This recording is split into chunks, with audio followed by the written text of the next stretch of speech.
আমি একটা ভিডিও দেখলাম আমাদের নেত্রকোনার কেন্দ্র কৃতি সন্তান ভাই সাহেব খ্যাত সামিউল সাহেবের।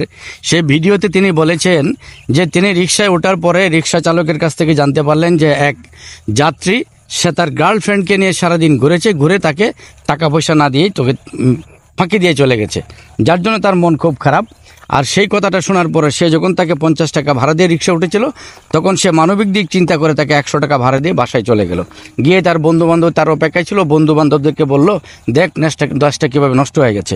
এই কথা বলার পরে তার বন্ধুবান্ধব বলল, ওই রিক্সাওয়ালা তোকে বলদ বানিয়েছে। তখন সে তো অবাক, কি বললি? আমাকে বলদ বানিয়েছে, তার মানে কি? বলল যে এই রিক্সাওয়ালারা প্রায়শই এরকম কাজ করে। পরে বলল, এই যদি হয় দেশের অবস্থা, তাহলে মানবিক কাজের জন্য মানুষ কিভাবে এগিয়ে আসবে? তো তার এই ভিডিওটি দেখে আমাদের নেত্রকোনার আরেক সর্বজন শ্রদ্ধেয় ব্যক্তি অ্যাডভোকেট আরিফা জেসমিন নাহিন লিখেছেন যে তার ছেলেও এরকম একটি প্রতারণার শিকার হয়েছেন। সে কীভাবে প্রতারণার শিকার হলো? সে একদিন এক রিক্সায় উঠলে দেখে যে এক রিক্সাওয়ালার একটি হাত নেই। তখন সে তাকে বলল, আপনি রিক্সা না চালিয়ে আপনি তো অন্য ব্যবসাও করতে পারেন। বললো যে আমি অন্য ব্যবসা কি করে করব, আমার তো কোনো টাকা পয়সা নেই। বললো, আপনি একটা চায়ের দোকান দেন, কত টাকা লাগবে? বলো 5,000। ঠিক আছে, আমি আপনাকে 5,000 টাকা দেবো, আপনি চায়ের দোকান দেন। এই বলে সে তার যে জমানো টাকা ছিল সেই টাকা থেকে 5,000 টাকা তার হাতে তুলে দিয়ে তাকে বলল, তার নাম্বারটা দিয়ে এবং তার মোবাইল নাম্বারটা রেখে দিল, তারটাও দিয়ে দিল যে আপনি আমাকে যেদিন দোকানটা ওপেন করবেন আমাকে জানাবেন, আমি সেদিন যাব। একদিন গেল, দুদিন গেল, 3 দিন পরে যখন সে ফোন দেয় না, তখন সে উইলিংলি ফোন দিল।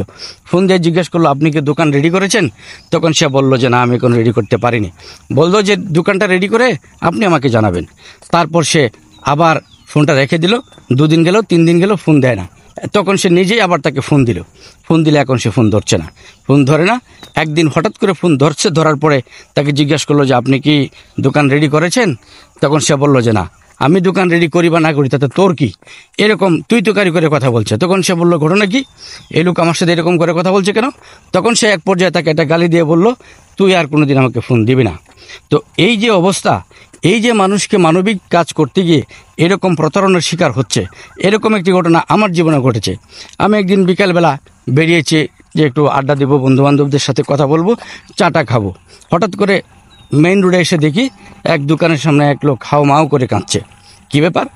ওই দোকানি বলল যে স্যার, এই লোকটার বাড়ি উত্তরবঙ্গে, এখানে কি কাজে এসেছিল, এখন তার কাছে ভাড়া নেই যাবার মতো।